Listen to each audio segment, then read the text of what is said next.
If you've spent the last week scrolling through endless robot vacuum videos, reading a dozen spec sheets, and still feel stuck wondering whether the latest high-tech model actually lives up to the hype, this review is here to settle the doubt. I've been testing a few of the newer robots that promise ultra-thin designs and AI-driven obstacle avoidance, and I know what it feels like to wonder if you're just paying for a fancy name.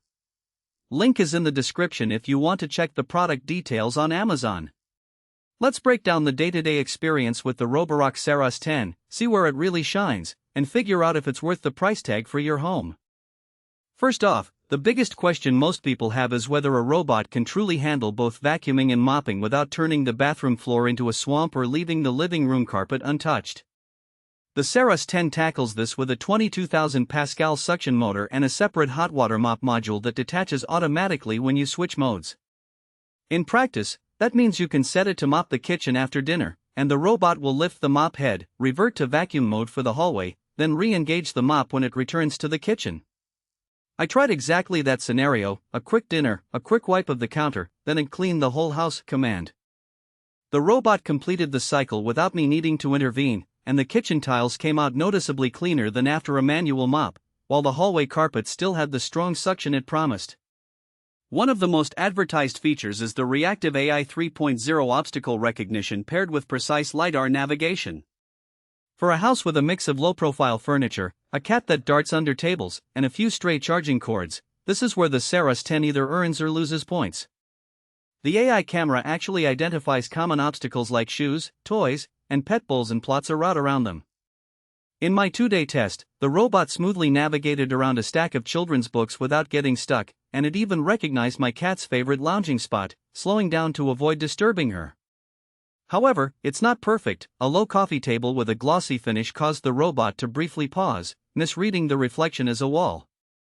It eventually moved on, but the pause added a few extra minutes to the cleaning time. So, if your home has a lot of highly reflective surfaces or very low-profile items, you might still need to do a quick spot check. Another practical concern is the dreaded hair tangles. Many robot vacuums lose suction when pet hair wraps around the main brush, forcing you to pull apart the mess every few weeks.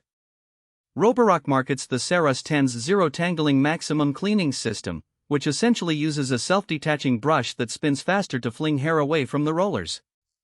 I have a medium-sized golden retriever who sheds a decent amount, and after a week of daily runs, the brush showed barely any visible hair clumps. I did notice a thin layer of dust on the brush housing, but that's normal wear. The takeaway? If you're a pet owner worried about constant brush maintenance, this model does reduce the hassle significantly compared to older roborock versions. Now let's talk about the mop side, because hot water mopping is a relatively new feature in consumer robots. The VibraRise 4.0 system heats water up to around 60 degrees and releases a gentle vibration to lift stubborn grime. I tested it on a kitchen floor that had dried soy sauce splatters from a week-old stir-fry. After a single pass, the spots were noticeably lighter, and a quick wipe with a cloth removed the residue entirely. The mop pad is also designed to be disposable, which is convenient but adds a recurring cost. If you're looking for a robot that can replace a weekly mop, this does the job, but for deep cleaning tasks like baked-on grease, you'll still want a manual mop every now and then. Battery life is another hidden trade-off that often gets glossed over in marketing. The Saros 10 packs a larger battery to support both vacuuming and mopping, but the hot water feature drains power quickly. In a 120-square-foot apartment, a full vacuum-only cycle lasted about 150 minutes, while a combined vacuum and mop run capped out around 90 minutes before the robot returned to its dock for a quick recharge. If you have a sprawling 2-story home, you'll likely rely on the new-gen powerful Mop Dock to handle multiple charging cycles, which it does without missing a beat. The dock also cleans the mop pad automatically, so you don't have to wrestle with a water-soaked pad after each use. Voice integration is seamless if you already have a smart speaker ecosystem. A simple "Hey Google, start the Saros 10" triggers the robot to begin cleaning, and you can ask for its status at any time.